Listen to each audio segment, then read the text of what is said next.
Olá, boa noite, seja bem-vindo ao ND, que hoje vai falar sobre direito ambiental. E sobre esse assunto eu converso hoje com a Sofia Melo Bueno, advogada e mestre em direito ambiental. Tudo bem, doutora? Tudo bem. Seja muito bem-vinda. Obrigada pelo convite. Vamos ficar à vontade aqui, vamos falar um pouquinho sobre direito ambiental? Vamos.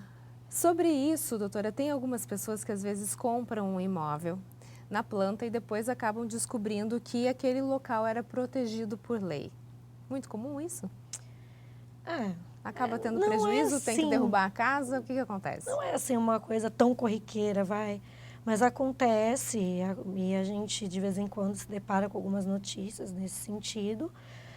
Triste surpresa, né? E a pessoa responde por uma ação civil pública, geralmente por conta do ocorrido, da construção irregular, e aí e aí a pessoa não tem outra alternativa.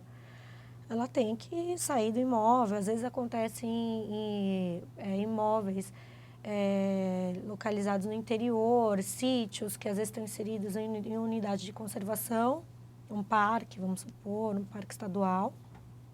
E as pessoas têm que sair de lá ou apresentar, tem que sair do local, não podem fazer criação, enfim.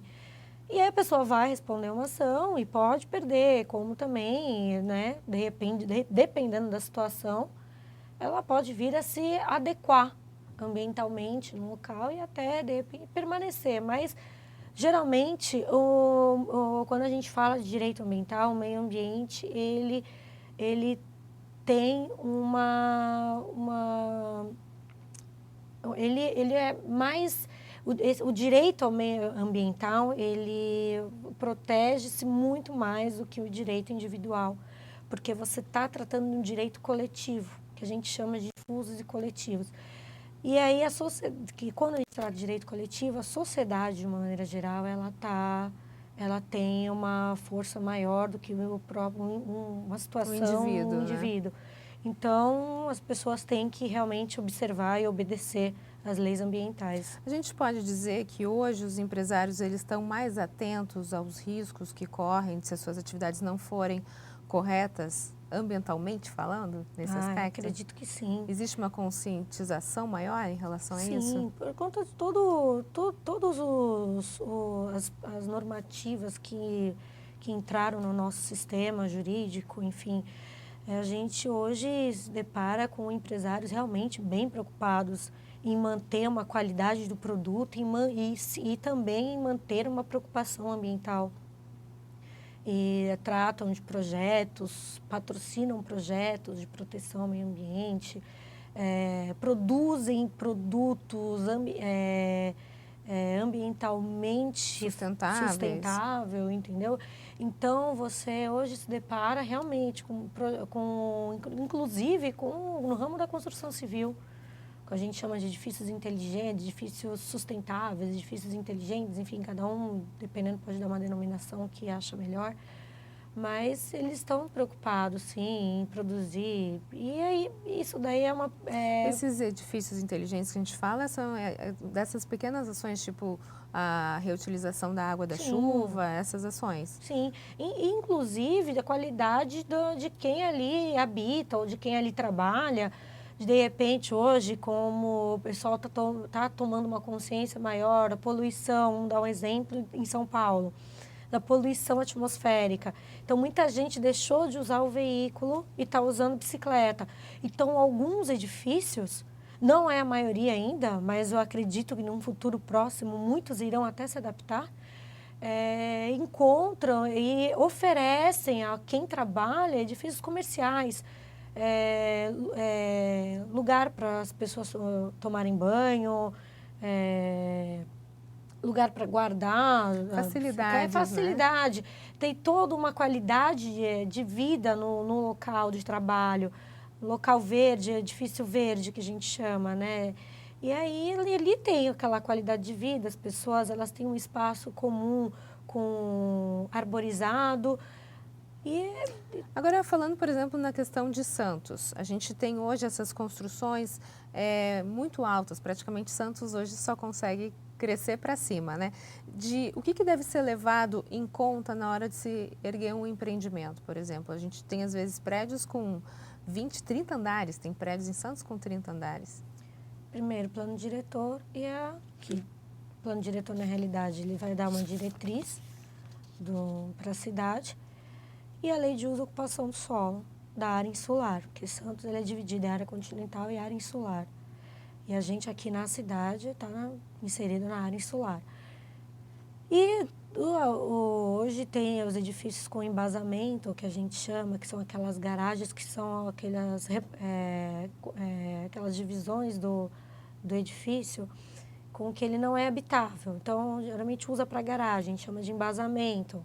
Isso daí é um termo mais técnico, mas então, está inserido dentro da legislação, ele está legal, não tem problema, entendeu? Agora, a gente pode pensar, de repente, desses prédios imensos, essas verdadeiras torres, causando sombra para o prédio ao lado, a questão da ventilação. Isso tudo é levado em conta? Ou, de repente, se constrói um prédio desse e depois se lamenta, puxa, desculpa para o vizinho, desculpa, você nunca mais vai ver a luz do sol. Isso não se levou em conta na hora da aprovação da legislação, infelizmente, porque isso realmente acontece em Santos. Os prédios, edifícios mais antigos, os moradores, eles encontram problema de bolor na residência, problema respiratório. Isso afeta a qualidade de vida de quem ali reside nos edifícios mais baixos, enquanto os moradores não têm culpa dos novos. É uma questão social aí que deveria ser discutida, porque como é que você faz? É a valorização imobiliária. Até começarem a construir o prédio ao lado, que é bem maior, o meu imóvel valia tanto. Hoje ele já não vale, porque aqui não tem mais sol, aqui a gente vive num bolor, todo mundo tem problema respiratório, a qualidade de vida de quem habita caiu consideravelmente e você faz o quê? Entendeu? O que o município faz? Não se discutiu isso antes, não se levou em consideração, talvez por N motivos, né, que alguns obscuros, outros não, mas essa é uma questão muito importante, urbanisticamente Existe algum muito tipo de importante. punição nesse caso, doutora? Não? No momento, não, porque se aprovar uma lei permitindo e foi construído, entendeu? Não tem punição, você não encontra punição para isso. Poderia se pensar, de repente, indenização, mas você vai pedir como? Se você tem uma legislação que permite esse tipo de construção. Ok, a gente vai para um rápido intervalo e na sequência a gente fala sobre o uso e ocupação do solo. Eu volto já já. O ND está de volta e o nosso assunto de hoje é Direito Ambiental e eu converso com a Sofia Melo Bueno, advogada e mestre em Direito Ambiental. Doutora, a gente estava falando sobre os espigões que a gente tem na cidade de Santos, muito parecido, talvez não na mesma proporção, na cidade de Camboriú, que hoje a gente tem aqueles prédios imensos e a cidade não respira mais, né? E Sim. Os vizinhos não veem mais a luz do sol. Eu gostaria de falar agora um pouquinho sobre o plano de ocupação do solo. Existem elementos nos planos de ocupação do solo que costumam ser desrespeitados? Olha, principalmente quando a gente fala de ocupação pela população economicamente frágil, que elas não têm escolha. Então, você pega as ocupações que elas cresceram e o poder público não tomou conta e não cumpriu o seu papel de habitação popular, de construir em locais permitidos, de trazer investimentos, de cuidar da população carente. Então, você se depara principalmente com relação a isso. Não é aqui, de maneira alguma, colocando a culpa nos meninos, não é isso. Mas a gente se depara com essa situação nesse tipo de caso, nessas ocupações desordenadas. É porque a população de baixa renda, em alguns casos, uma população economicamente melhor, você se depara com situações deploráveis, tristes, ocupação em mangue, ocupação em área de preservação, mas as pessoas não têm onde morar e você faz o quê com elas? O poder público toma conta? Não. Até o momento, não. Eles, né, a gente tem alguns projetos de habitação, mas que até saírem do papel, aquela comunidade já cresceu e a população ali inserida já criou uma identidade com o problema local. crônico que a gente tem, É um problema crônico no Brasil inteiro e que ninguém, você não vê alguém levantar a bandeira de falar assim, não, as pessoas marginalizam a população que ali reside. E isso está errado, porque elas não estão ali, porque elas... eu vim para cá porque eu quis. Vou morar no mangue. Vou morar no mangue, vou morar numa palafita. Não. As pessoas estão ali porque elas não tinham escolha. E a gente vê aqui em São Vicente, infelizmente, é uma realidade pela própria geografia aqui da Baixada Santista.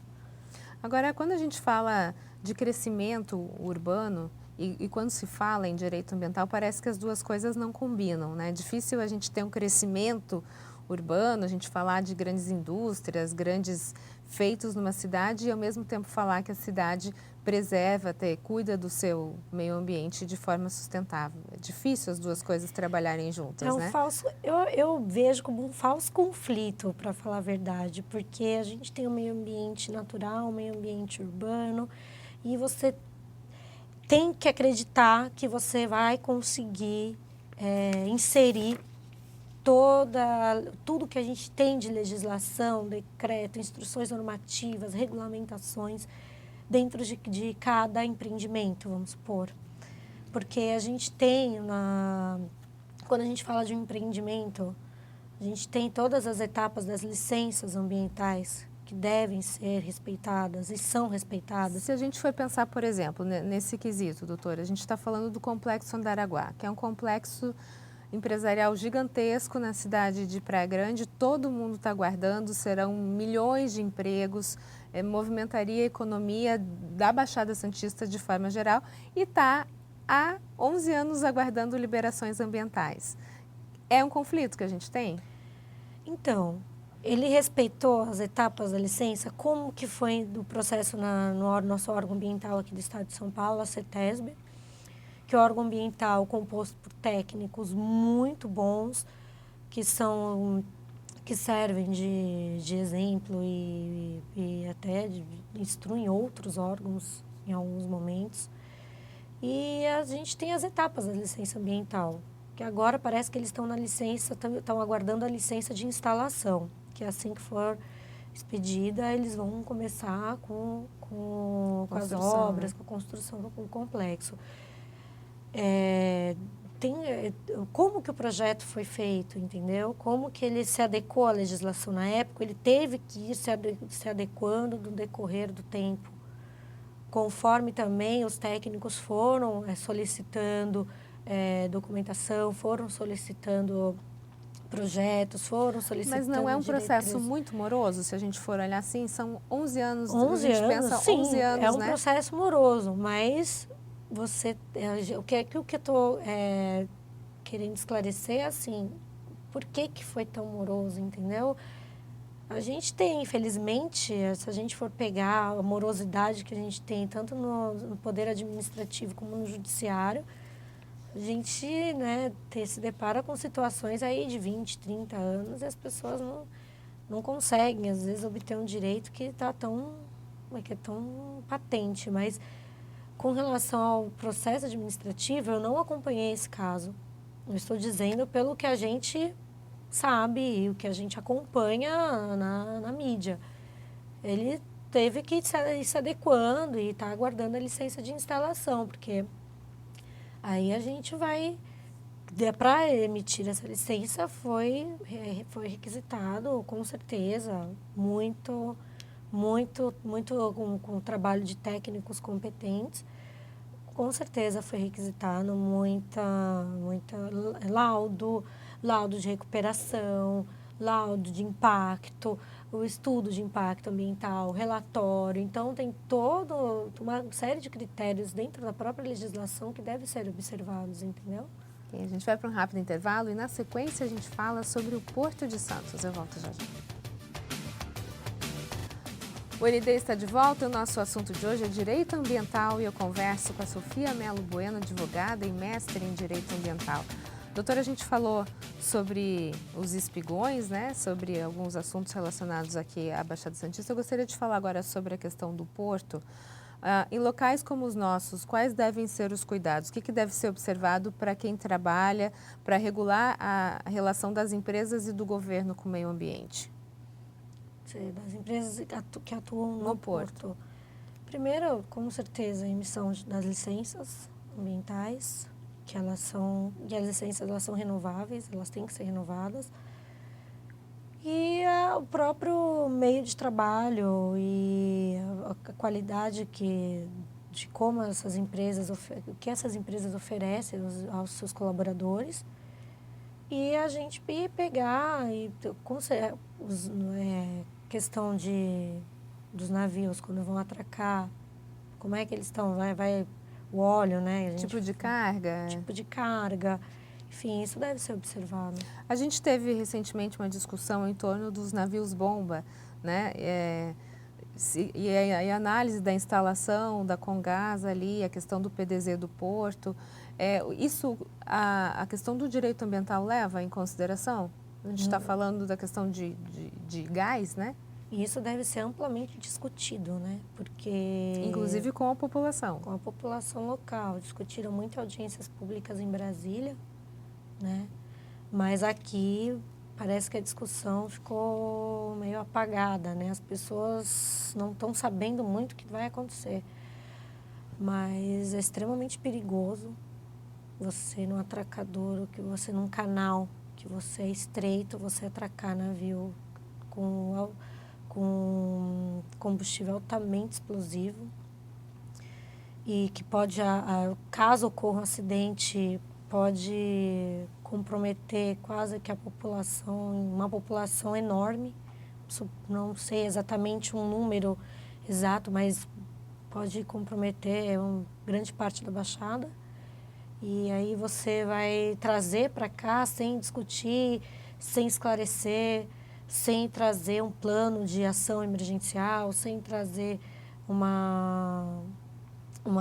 plano em caso de acidente, em caso ambiental também, como que vai fazer. Então, tem todos os quesitos que devem ser respondidos. O GAEMA está tomando providências com relação a isso e vamos ver o que vai acontecer no andar aí. Eu acho que a população tem que ser esclarecida disso, a população tem que saber, tem que se informar. Tem que participar, eu acho. E né? participar, ir atrás e buscar esclarecimento do poder público sobre isso. E aí, vai colocar em risco todo mundo, né?